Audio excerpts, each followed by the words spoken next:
جو اس سلسلے میں ایک سوچ رکھتے ہیں، کوئی بھی مکتب فکر اس کی اجازت نہیں، اس کی اجازت نہیں دیتا ہے. اس کو ہر کوئی سنگین جرم تسلیم کرتا ہے، تصور کرتا ہے. اللہ تعالیٰ کا ارشاد گرامی ہے، لا تقنطوا من رحمت اللہ، نا امیدی کفر ہے، نا امیدی کا سوچنا بھی گناہ ہے. کیوں آپ خدا کے امید سے محروم ہو جاتے ہو؟ دیکھیے اللہ تعالیٰ اس فرمان میں ایک انسان کو متوجہ کرتا ہے، آپ ایسے غلط راستے پر نہ چلے، یا آپ یہ سوچیں کہ مجھے ناکامی کے سوا کچھ ملنے والا نہیں ہے. اسے تنبیہ کرتا ہے، اسے دور رہنے کے لیے اللہ تعالیٰ فرماتا ہے. ایک ہی ہے یہ نا امیدی اور جو یہ مایوسی نے کشمیر کو گھیر لیا ہے، اسی کا ایک نتیجہ ہے. روزگار کا مسئلہ لے، تجارت کا مسئلہ لے، بہت سارے وجوہات ہیں. اس کو ان چیزوں سے چھٹکارا ملنے کے لیے اس کو یہی ایک راستہ نظر آتا ہے. اس سلسلے میں میڈیا کے لوگ اور علماء، دانشور حضرات، قلمکار حضرات، ان کو آگے آنا ہے. قلمکار کو قلم سے اس کے خلاف اپنی ذمہ داری کو نبھانا ہے. شعراء حضرات کو اپنے شعر سے اس نا امیدی اور مایوسی کو تبدیل کرنا ہے، امید میں تبدیل کرنا ہے. تبھی جا کر اس کا سدباب ہو سکتا ہے. اگر ہم خاموش بیٹھے ہیں تو یہ سنگین نوعیت اختیار کر سکتا ہے. اس وقت یہ تعداد بہت نہ ہونے کے برابر ہے، مگر ایک بہت چیلنج ہے معاشرے کے لیے. اس پر جلد سے جلد قابو پایا جائے. اس فکر کو اپنے جوانوں میں پنپنے نہیں دی کہ نہیں اب مایوسی کے سوا مجھے کچھ حاصل ہونے والا نہیں ہے. اس سے ہم کو نکالنا ہے. اسی لیے اسلام میں ایسے آداب ہیں، اگر اس پر سختی سے عمل ہو جائے تو مجھے نہیں لگتا ہے کہ ایسی صورت معاشرے میں پیدا ہو سکتی ہے. بیت المال کا کنسپٹ ہے. شریعت میں ہمیں یہ بات زور دے کر بتائی گئی ہے، جو اپنے لیے آپ پسند کرتے ہو وہی دوسروں کے لیے پسند کرو. جو دوسروں کے لیے جو آپ کو کوئی چیز پسند نہیں ہے وہی چیز دوسروں کے لیے بھی ناپسند کرو. دیکھیے یہ بہت بڑی بات ہے. یہی ایک معاشرے میں اس سوچ کو، اس فکر کو جو ائمہ اطہار علیہ السلام کی سیرت میں ہمیں بتایا جا رہا ہے، سیرت نبی صلی اللہ علیہ وآلہ وسلم میں بتایا جا رہا ہے، وہ اس پر زور دینے کی ضرورت ہے، اس کو عام کرنے کی ضرورت ہے. صرف لفظوں سے نہیں، اسی عملی طور اس کو عملانا ہے. تو ہم ان چیزوں پر قابو پا سکتے ہیں. یہی چیزیں ہیں, یہ بھی ان چیزوں کو مان سکتے ہیں کہ لوگ جب ہم مایوس ہو جائیں گے تو وہ یہی صورت اختیار کریں گے. لہذا اہل فضل, اہل علم, علم جمعہ حضرات کو آج خصوصی طور جمعہ کے خطبوں پر اس پر بات کرنے کی ضرورت ہے. اپنے خطبوں سے اس کے خلاف آواز بلند کرنی ہے, اپنے خطبوں کے ذریعے لوگوں کو اس سے نکالنے کی ضرورت ہے. یہ کفر ہے, ایک تو جان چلے گئی, پھر دوسرا آخرت میں پنشمنٹ ہے اس کا, اس کے لیے کوئی بخشش نہیں, کوئی مغفرت نہیں. ایسے لوگوں کو جہنم کے سخت ترین جگہ نصیب ہوگی. تو جب ہم ان باتوں کو لوگوں کے سامنے رکھیں گے تو انشاءاللہ اس سے بدل جائیں گے. یہی وجہ ہے کہ آج تک خودکشی کا جو اعداد شمار ہے وہ بہت کم ہے یہاں, مگر وہ اسلامی تعلیمات کا مرہون منت ہے. شعراء حضرات کے شاعروں کا مرہون منت ہے, سیرت نبوی کا مرہون منت ہے. اس پر توجہ دینے کی ضرورت ہے. سر آپ نے بھی کہا لا تقنطوا من رحمت اللہ. اللہ تبارک تعالیٰ بار بار ہمیں یہی کہتا ہے, یہ فرمان ہے قرآن پاک میں, شریعت میں. باقی جو اگر ہم سیرت نبی صلی اللہ علیہ وسلم کی بات کریں تو بار بار انہوں نے ہمیں یہ سمجھایا ہے کہ رزاق اللہ تبارک تعالیٰ ہے, جس نے ہمیں اس دنیا میں لایا. ہمارے معاملات کا ذمہ دار وہ ہے. ایک ہو گیا روزگار کا مسئلہ, جیسے بھی نے کہا کہ کافی بیکاری ہے. جو ہمارا ینگسٹر ہے, جو ہمارا نوجوان ہے, اسے اپنے آگے کا جو مستقبل ہے اس کو وہ تابناک نہیں بلکہ اندھیرے میں دکھائی دے رہا ہے. یہاں بھی فقر, جیسے بھی آپ نے تذکرہ کیا کہ ہم مرہون منت تھے آج تک کہ اسلامی تعلیمات جو تھی وہ رائج تھی, تو لوگوں کو پہلے سے یہ کنسپٹ ہی نہیں رہتا تھا کہ ہم خودکشی کریں, کیونکہ اس میں قرآن پاک میں تنبیہ بھی ہے. لیکن دو اور وجہیں ہیں جو آج کل اکثر لوگ کہتے ہیں.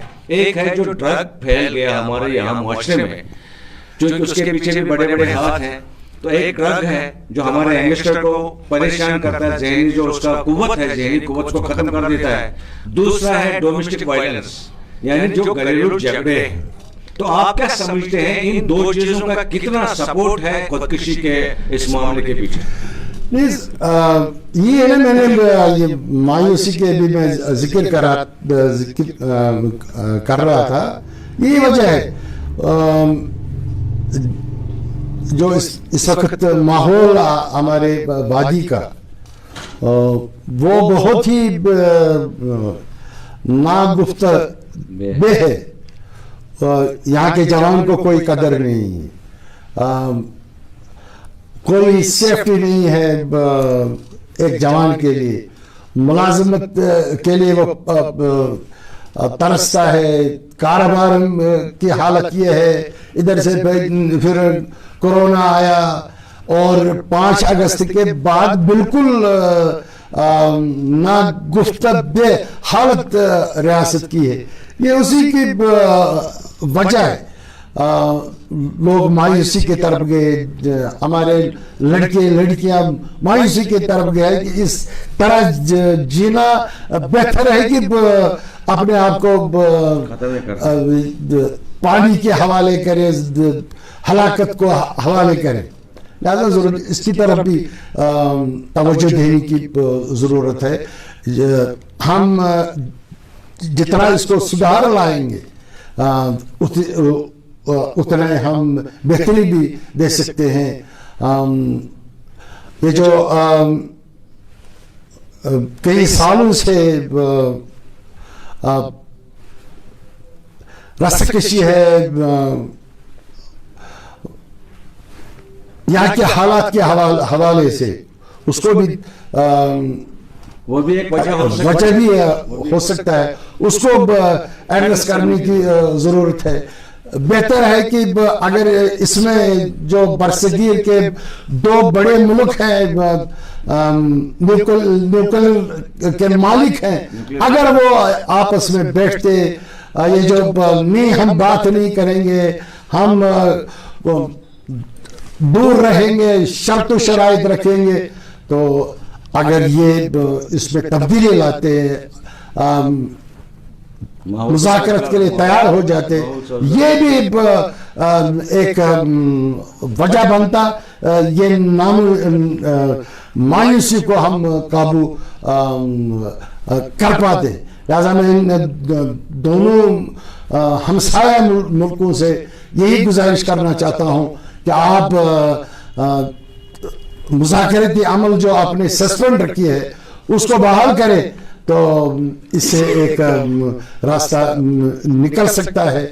جوان جو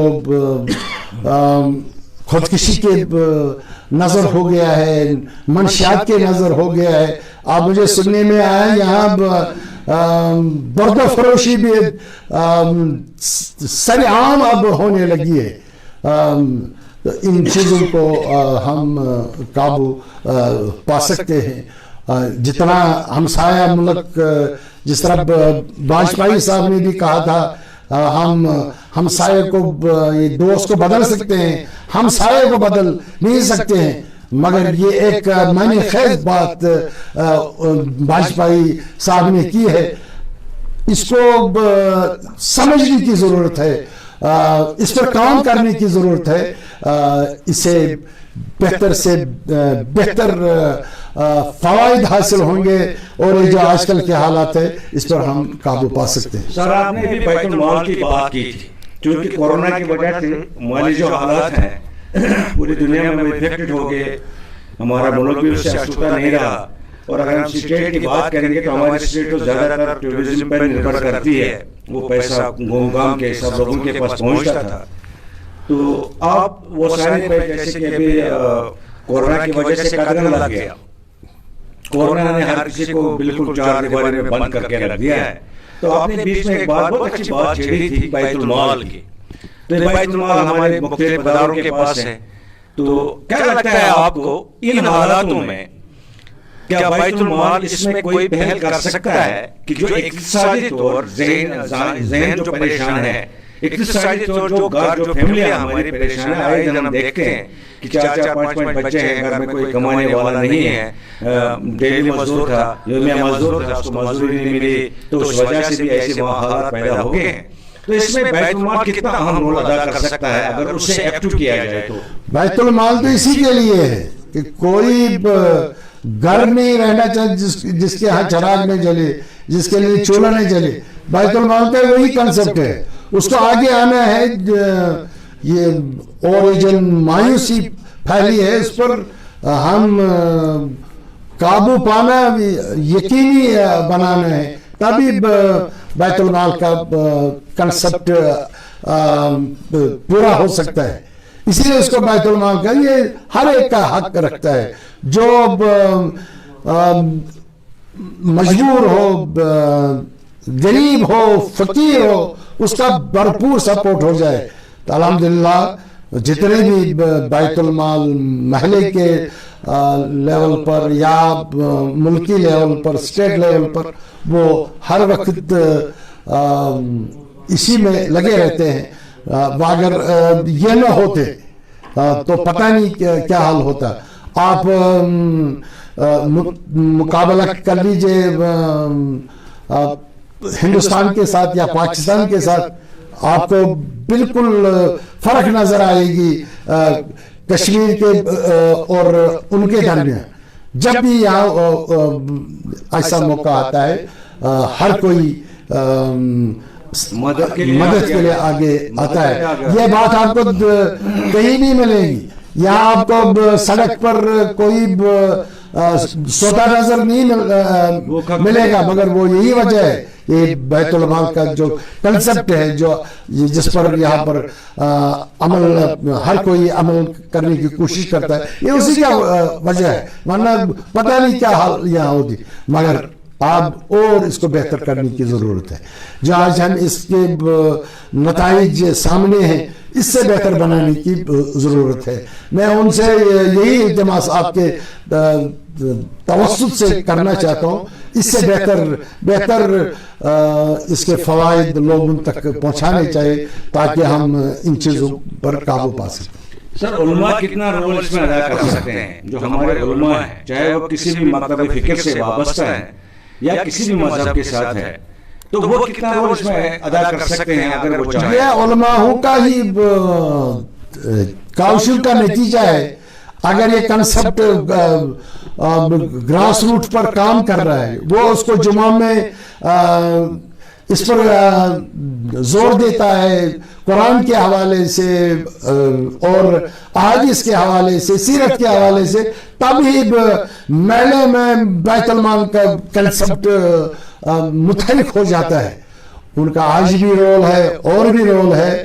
تو الحمدللہ میں تمام جس طرح علماء نبھا رہے ہیں, آج کل کے حالات میں اس کو بہتر سے بہتر بنانے پر راستہ دکھانا چاہیے. تو سر آخر پر آپ جو ابھی بھی ہو سکتا ہے, جیسا کہ ہم دیکھتے ہیں کہ روز یہ واقع ہو جاتے ہیں, تو کل ہی کہیں ایک چینل پہ بات آئی تھی کہ بھائی ہمیں ان لوگوں کو ان کی کاؤنسلنگ کرنی چاہیے جو خودکشی کرنا چاہتے ہیں. تو یہ ہنسنے کی بھی بات ہے کہ یہ کہاں سے پتہ چلے گا کسی کو کہ بھائی کون خودکشی کرنے جا رہا ہے. It depends upon the condition کہ اس کی مالی حالات کیسی ہے, اس کی ذہنی حالات کیسی ہے, یہ ساری چیزیں. لیکن شریعت میں قرآن میں تنبیہ ہے کہ جو خودکشی کرے گا اس کا مطلب ہے کہ اس کو اللہ تبارک تعالیٰ پہ بھروسہ نہیں ہے, اس کے رزاق ہونے پہ بھروسہ نہیں, اس کے رحیم ہونے پہ بھروسہ نہیں ہے. اب اگر وہ یہ راست قدم اٹھاتا ہے ایڈوانس میں, تو ہمیں پتہ نہیں چلے گا کہ کون اس قدم کی طرف بڑھ رہا ہے, لیکن پورے معاشرے کے لیے تنبیہ کے طور پر شریعت میں کیا تنبیہ ہے اس خودکشی کرنے والے کو. اوپنلی میں جاننا چاہوں گا آپ سے, کیا خودکشی کرنے والے کے لیے جنازہ لازمی ہے, کیا اس کو دفنانا لازمی ہے, اور دفنانے کے بعد اس کے ساتھ اللہ تبارک تعالیٰ کا وعدہ کیا ہے؟ اللہ تعالیٰ کا وعدہ ہے, اس کے لیے شدید عذاب ہے. مختلف لفظوں میں اس پر خدا تعالیٰ بیان کر رہا ہے. یہ وہ جرم ہے جو ناقابل معاف ہے, کیونکہ ایک تو یہ خود ہلاک ہو جاتا ہے, اور جو نظم و نسق ہے اس کو بھی وہ نقصان پہنچاتا ہے. دوسرے کو بھی ضرورت ہوتا ہے ایسے قدم اٹھانے کے لیے. لہذا یہ عذاب شدید ہے. ضرورت یہ بات ہے کہ جس طرح آپ نے بتایا کاؤنسلنگ کا, کاؤنسلنگ ہے ہی امر بالمعروف پر زور دیتا ہے, نیکیوں کرنے پر زور دینا اور غلطیوں سے دور رہنا. اس شرعی ذمہ داری کو زیادہ ہمیں ایکٹو کرنا ہے. محلوں میں بیٹھ کر نوجوانوں کے ساتھ بیٹھ کر گروپ ڈسکشنز کر کے, دوسرے طرح کے ذرائع ہیں آج کل جو سوشل میڈیا ہے اس کو استعمال کریں تاکہ اس پر زیادہ سے زیادہ ہم قابو پا سکیں. ہر کوئی ریسورس کو یوٹیلائز کر کے اگر ہم کوشش کریں تو ہم اس رجحان کو ختم کر سکتے ہیں.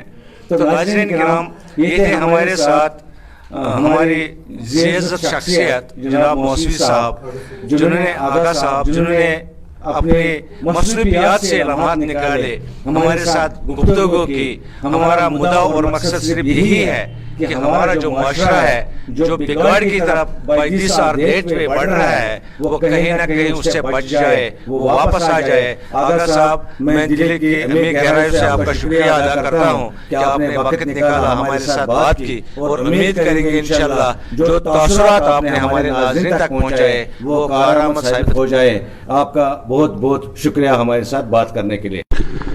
ناظرین کرام, جیسا کہ آپ جانتے ہیں کہ آج ہم جو روز خودکشی کے واقعات رونما ہوتے ہیں, خاص کر ہمارے شہر سری نگر میں جو پل یہاں دریائے جہلم پر بنائے گئے تھے لوگوں کے آرام کے لیے, ٹریفک کی آواجاہی کے لیے,